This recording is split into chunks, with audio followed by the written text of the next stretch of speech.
என்னுடைய குருநாதர் காலம் சென்ற குளத்தூரியர் என்ற அறிஞருக்கு என்னுடைய பாதம் பணிந்த வணக்கங்கள்.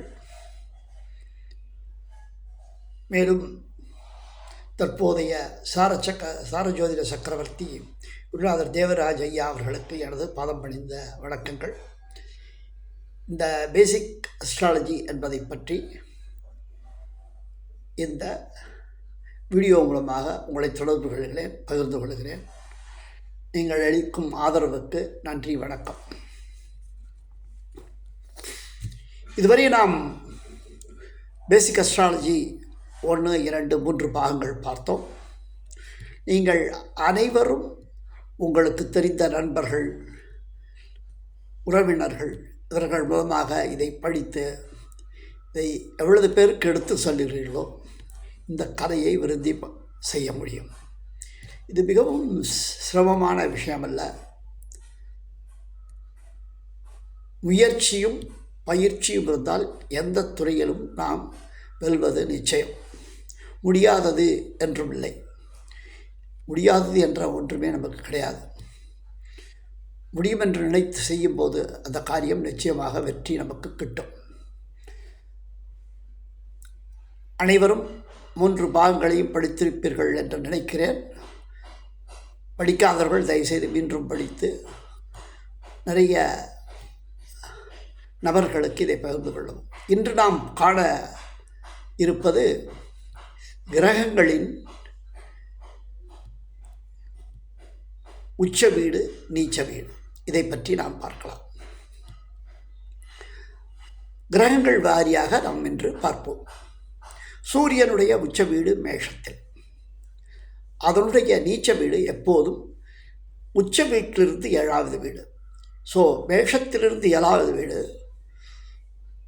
துலாத்தில் சூரியன் நீச்சம். 2வது சந்திரனின் உச்ச வீடு ரிஷபம், சந்திரனின் நீச்ச வீடு விருச்சிகம்.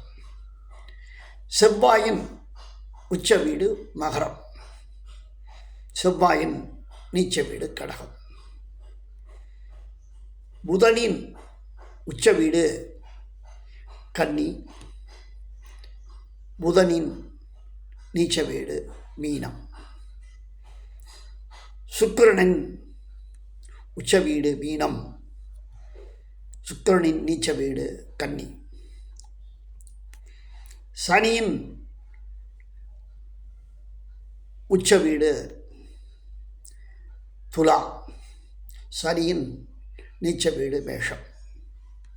ஒரு சிறிய ஞாபகத்தை ஏற்படுத்தி கொள்ளுங்கள், இதை நீங்கள் மனதில் வைத்துக் கொள்வதற்கு. மேஷத்திலே சூரியன் உச்சம், அங்கே சனி நீச்சம், செவ்வாய் ஆட்சி. ரிஷபத்திலே அங்கே சந்திரன் உச்சம், சுக்கிரன் ஆட்சி. மிதுனத்திலே புதன் ஆட்சி. கடகத்திலே சந்திரன் ஆட்சி, குரு உச்சம், செவ்வாய் அங்கே நீச்சம். சிம்மத்திலே சூரியன் ஆட்சி. கன்னியிலே புதன் ஆட்சியும் உச்சமும், சுக்கிரன் நீச்சம். துலாத்தில் சனி உச்சம், சூரியன் நீச்சம், சுக்கிரன் ஆட்சி. விருச்சிகத்திலே சந்திரன் நீச்சம், செவ்வாய் ஆட்சி. இதை நீங்கள் சிறிய குறிப்பாக எழுதிக்கொண்டு நீங்கள் இதை முயற்சி செய்தால் உங்களுக்கும் இது கைவரப்பெறும். இது கடினமும் அல்ல. அதே மாதிரி தனுசை எடுத்துக்கொண்டால் அது குருவின் ஆட்சி வீடு. மகரத்திலே செவ்வாயின் உச்ச வீடு, குருவின் நீச்ச வீடு, சனியின் ஆட்சி வீடு. கும்பத்திலே சனியின் ஆட்சி வீடு.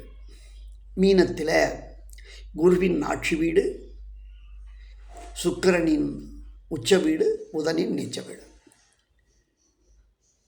நீங்கள் எல்லோரும் இந்த பகுதியை சிறிது குறிப்பாக எழுதி வைத்துக்கொண்டு நீங்கள் ஒரு அமைதியான நேரத்தில் இதை முயற்சி செய்தால் நிச்சயமாக நீங்கள் இதில்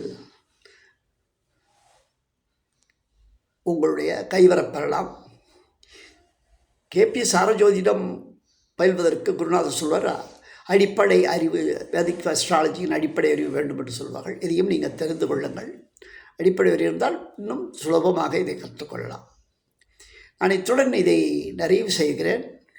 அனைவரையும் மீண்டும் ஒருமுறை விண்ணப்பித்து எல்லோரும் இதை படித்தவர்கள் 4வது பகுதி வரை எல்லாவற்றையும் படித்து பகிர்ந்து உங்களுடைய ஆலோசனைகளை கூறுமாறு கேட்டுக்கிறேன்.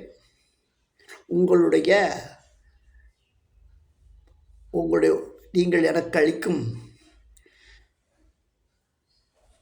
ஊக்கமே என்னை மேலும் முன்னேற வைக்கும். மீண்டும்